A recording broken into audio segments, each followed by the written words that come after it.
আছে। আমাদের প্রাইমারিতে অনেক ভর্তি হওয়া উচিত ছিল, যেখানে 70,000 ক্যান্ডিডেট পাস করা আছে, 13,000 ভ্যাকেন্সি আছে, আমাদের সাথে একটা পরিহাস করা হয়েছে। পরবর্তী সময়ে পরীক্ষাগুলো আর পরিহাসের মধ্যে চলছে। মাত্র 6টি জেলা ইন্টারভিউ সম্পূর্ণ।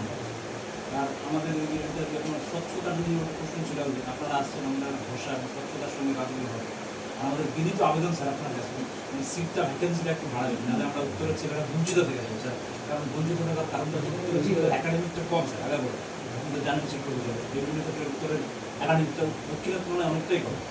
সিটটা না বলে উত্তরের ছেলেগুলো বঞ্চিত থেকে গেছে। এটা আপনি দেখবেন যেন অন্তত 50,000 ন্যূনতম ভ্যাকেন্সি দিয়ে আমাদের জীবনটা বিষয় যেটা আছে, প্রথম কথা কি হয়েছে আমি সেটা নিয়ে আর আলোচনায় যাচ্ছি না। আমি কি হতে পারে সেটা নিয়ে পরিষ্কার বক্তব্য। আমাদের নিয়মিত পরীক্ষা হবে, নিয়মিত নিয়োগ। এবারে নিয়মিত পরীক্ষা, নিয়মিত নিয়োগ মানে আপনার সংখ্যা কমবেই, আপনি একই টাইম 1 লাখ নিয়োগ হবে না।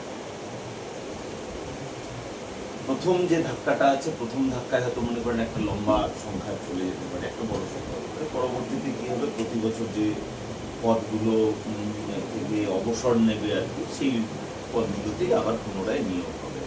এই প্রসেসটা আমরা চালু করার জন্য আমরা আমাদের সকলের ইচ্ছা এবং এটা মুখ্যমন্ত্রীরও ইচ্ছা, সেই কাজটা আমরা করব। আর আপনারা নিজেদের প্রস্তুত করুন যাতে সকলের সঙ্গে কম্পিটিশন করে এগিয়ে যেতে পারে। কে দক্ষিণবঙ্গ থেকে এলো, কে উত্তরবঙ্গ থেকে এলো, সেই বিষয়গুলো সরকারের পক্ষে বিশেষভাবে দেখা সম্ভব হয় না। সরকারের পক্ষে যেটা দেখা সম্ভব হয় সেটা হলো যে সংবিধানে যে মান্যতা দিয়েছে এসসি, এসটি ও ওবিসি, সেই বিষয়টাই শুধুমাত্র দেখা সম্ভব।